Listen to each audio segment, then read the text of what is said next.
Looking at the third eye, also known as the sixth chakra, refers to the act of making eye contact with someone by focusing on their forehead, right between their eyes. This is a technique that can be used in conflicts and arguments as a way to maintain eye contact without being aggressive or confrontational. Have you ever found yourself in a long and heated argument with someone, staring each other down? It can be a tense and uncomfortable situation, and often one person will eventually break eye contact and look away. But by looking at the third eye, you can hold your own in these situations and not be intimidated by your opponent's gaze. Why does this technique work? When we make direct eye contact with someone, it can feel confrontational and intimidating. It can also be difficult to maintain eye contact for long periods of time, as it requires a lot of focus and energy. By looking at the forehead instead of directly into the eyes, you are still making eye contact, but it is less intense and less draining. This can give you a psychological edge in the argument and allow you to hold your ground without feeling overwhelmed. In addition to its practical benefits, looking at the third eye is also believed to have spiritual and energy-related benefits. Some people believe that the third eye is connected to the pineal gland, which is associated with higher states of consciousness. By focusing on this area, you may be able to tap into a sense of calm and clarity that can help you stay focused and level-headed in the midst of a heated argument.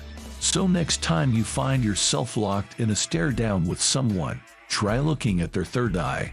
It may help you feel more confident and in control, and who knows, it may even help bring about a resolution to the conflict. It's important to note that while looking at the third eye can be a useful strategy in certain situations, it's not a magic bullet that will solve all conflicts and arguments. It's just one tool in your toolkit, and it's important to use it in conjunction with other effective communication strategies. One thing to consider is the role of body language in communication and how it can affect the outcome of an argument. When we make eye contact with someone, it sends a strong message that we are engaged and interested in what they have to say. It can also make the other person feel seen and heard, which can be important in resolving conflicts. However, as mentioned before, prolonged eye contact can also be intimidating and confrontational. It can make the other person feel like they are being challenged or judged, which can escalate the conflict further. This is where looking at the third eye can come in handy. It allows you to maintain eye contact without being aggressive or confrontational, and can help create a sense of mutual respect and understanding. Of course, it's important to remember that body language is just one aspect of communication. It's also crucial to pay attention to your words and tone of voice, as well as the other person's nonverbal cues. For example, if you are in an argument with someone and they are crossing their arms or leaning away from you, it may be a sign that they are feeling defensive or closed off. In this case, it would be helpful to use language that is non-threatening and conciliatory, and to try to establish common ground.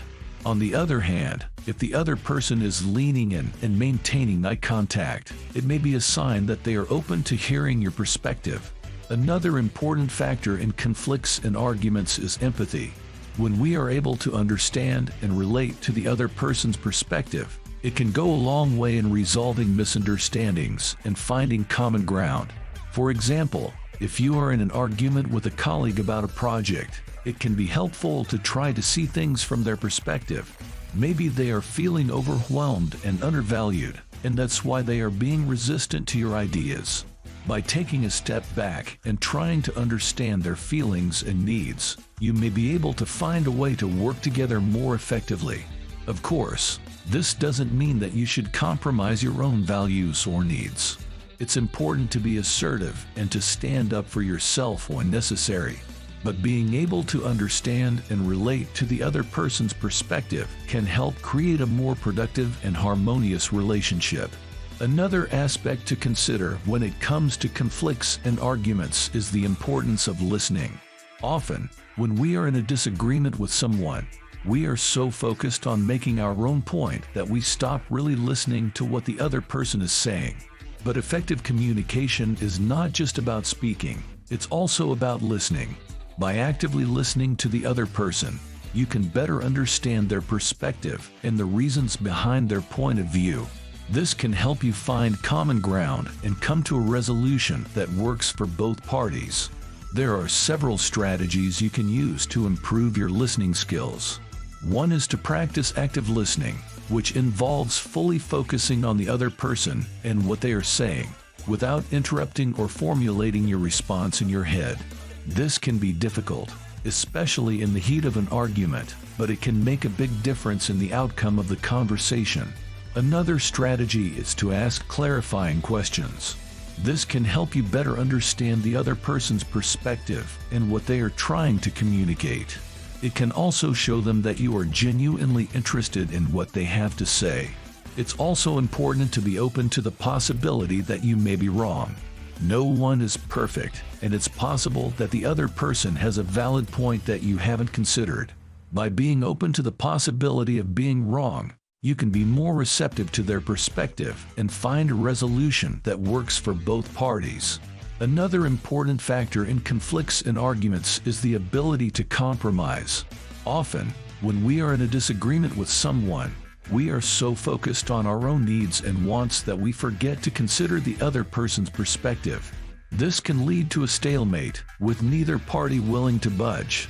But in order to come to a resolution, it's often necessary to find a middle ground. This may involve compromising on certain points or finding a solution that works for both parties. It's important to remember that compromising doesn't mean giving up your own needs and values, but rather finding a way to meet both parties' needs in a way that works for everyone. It's also important to remember that conflicts and arguments are a normal and inevitable part of any relationship. Whether it's with a colleague, a friend, or a loved one, disagreements are bound to happen from time to time. The key is to handle them in a way that is respectful and constructive, and to work towards a resolution that works for everyone involved. So, to sum up, the key to effectively handling conflicts and arguments is to pay attention to both your own and the other person's body language, to choose your words carefully, to try to understand their perspective, and to listen actively. By following these tips and being open to the possibility of compromise, you can navigate challenging situations with more confidence and grace, and come to a resolution that works for both parties.